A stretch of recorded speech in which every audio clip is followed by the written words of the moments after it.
వైకాపా హయాంలో నిలిచిపోయిన SC ST బీసీల పథకాలు కూటమి ప్రభుత్వం వచ్చాక మళ్లీ ప్రారంభమయ్యాయని ప్రొద్దుటూరు ఎమ్మెల్యే వరదరాజులరెడ్డి అన్నారు. జగన్ పాలనతో రాష్ట్రం 10 ఏళ్లు వెనక్కి వెళ్లిపోయిందని విమర్శించారు. మహానాడు 3వ రోజు నిర్వహించిన కార్యక్రమంలో భాగంగా బహిరంగ సభలో ఆయన మాట్లాడారు. ఈ సందర్భంగా జగన్ తీరుపై వరదరాజులరెడ్డి ఆగ్రహం వ్యక్తం చేశారు. 2019లో జగన్మోహన్ రెడ్డి గారు వచ్చిన తర్వాత 100 కోట్ల రూపాయల ప్రాజెక్టు 20 కోట్ల రూపాయలు 25 కోట్ల రూపాయలు ఖర్చు పెట్టిన ఆ ప్రాజెక్టు నిలబెట్టడం జరిగింది. తెలుగుదేశం పార్టీలో జరుగుతున్న పనులు కూడా ఏ జరగకూడదని, వారికి ఒక మంచి పేరు వస్తుందని ఆ ప్రాజెక్టు తరైతే పలానా తెలుగుదేశం పార్టీలో ముఖ్యమంత్రి చంద్రబాబు నాయుడు గారు చేశారని ఒక మంచి పేరు వస్తుందని ఒక దుర్మార్గపు ఆలోచనతో అభివృద్ధి కార్యక్రమాలన్నీ నిలిచిపోయినాయి. ఆంధ్రప్రదేశ్ మొత్తం మీద కూడా కడప బిడ్డ కడపకి ఏదో చేస్తాడని ఆశించినాం.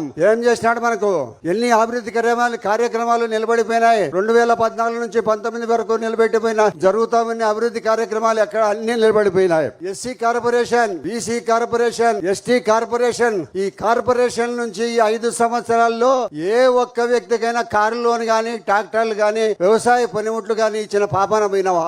ఎందుకు నీకు నీ ఎంత అభివృద్ధి జరగడం అనేది నీకు ఇష్టంలే? నువ్వు ఒక్కనివే సంపన్నుగా ఉండాలా, నువ్వు ఒక్కనివే నిరంతరము ముఖ్యమంత్రిగా ఉండాలనే దుర్మార్గపు ఆలోచన ఇది. ప్రజాస్వామ్య వ్యవస్థలో ప్రజలు అంతిమ తీర్పుకర్తలని తెలుసుకోకుండా మూర్ఖత్వంగా ప్రజల్ని ఇబ్బంది పెట్టి అభివృద్ధి కార్యక్రమాలన్నీ నిలబెట్టేసి, మరి ఎస్టీ ఎస్సీ బీసీలందరూ కూడా వెనకబడ్డ కులాలు కదా, మరి వాళ్ళందరికీ గతంలో ఎన్నో అభివృద్ధి కార్యక్రమాలు జరుగుతూ ఉండబడినాయి. అటువంటి కార్యక్రమాలన్నీ నిలబడిపోయినాయి. మళ్ళా ఇప్పుడు మొదలవుతున్నాయి. చంద్రబాబు నాయుడు గారు కూటమి ప్రభుత్వం వచ్చిన తర్వాత లోకేష్ గారి నాయకత్వంలో ఈ అభివృద్ధి కార్యక్రమాలన్నీ మొదలు పెట్టే జరుగుతూ ఉంది. కాబట్టి అదే మాదిరిగా ఇరిగేషన్, కడప జిల్లా రాయలసీమలో వెనకబడ్డ ప్రాంతం. ఇరిగేషన్ కి ఏమైనా ఒక గంప మట్టేసినా, ఒక ప్రాజెక్టు మీద ఎక్కడన్నా ఒక రాతి కట్టడంలో రాయి పెట్టినావా?